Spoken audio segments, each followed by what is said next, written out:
મહેસાણાના સતલાસણમાં મોડી રાતથી જ વરસાદના કારણે આંબાઘાટમાં એક તરફનો રસ્તો બંધ થયો। આંબાઘાટમાં પહાડો પરથી ભેખડો ધસી પડી। સતલાસણા દાંતા અંબાજી જતા રોડ પર પથ્થરો પથરાયા હતા। પહાડોનો કાટમાળ રોડ ઉપર પથરાતા જ વાહન વ્યવહારને અસર પહોંચી। જિલ્લાના અનેક વિસ્તારમાં સવારથી જે વરસાદ હોય છે તે વરસી રહ્યો છે। ખાસ વાત કરીએ તો સૌથી વધુ વરસાદ એ સતલાસણા વિસ્તારમાં વરસ્યો છે। સતલાસણા વિસ્તારમાં રાત્રિ દરમિયાનથી અત્યાર સુધી 4.5 ઇંચ જેટલો વરસાદ વચ્ચે ખાબક્યો છે, જેના કારણે સતલાસણાના અનેક જે નીચાણવાળા વિસ્તારો હોય છે તે પાણી થયા છે। તો બીજી બાજુ મહેસાણામાં પણ સવારથી જ વરસાદ વરસી રહ્યો છે।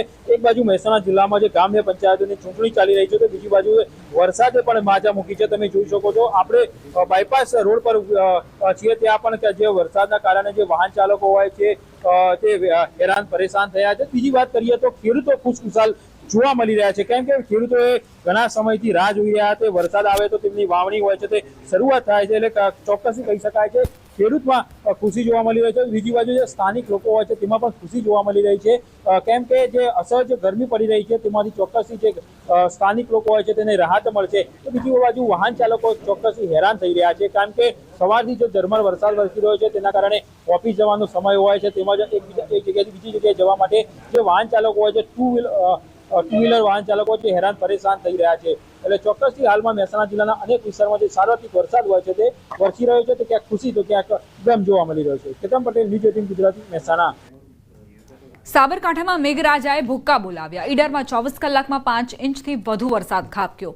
ઈડરમાં રેલવે અંડરબ્રિજમાં પાણી ભરાયા। તેજ પવન સાથે ભારે વરસાદ ખાબક્યો। અંડરબ્રિજમાં પાણી ભરાયા તો આ તરફ વીજપોલ ધરાશાયી થયાના સમાચાર પ્રાપ્ત થયા છે, જેના કારણે વીજ પુરવઠો ખોરવાયો।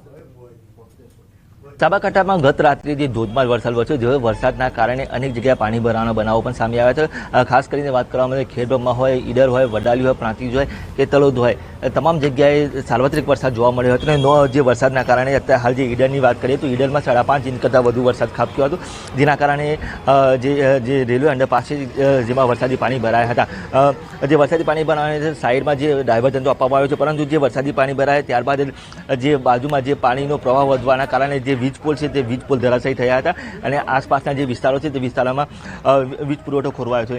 નોંધનીય છે કે જે વીજ પુરવઠો ખોરવાથી સ્થાનિકોએ અનેકવાર રજૂઆત કરવા છતાં પણ કોઈ નિવેડો આવ્યો નથી। હજુ સુધી કોઈ વીજ કર્મીઓ પણ અહીં ઉપસ્થિત રહ્યા નથી। તો ખાસ કરીને વાત કરવામાં આવે તો આ શું તકલીફ પડી રહી છે અત્યારે તમને? માણસોને બહુ ચાલવાની તકલીફ પડે છે। પાણી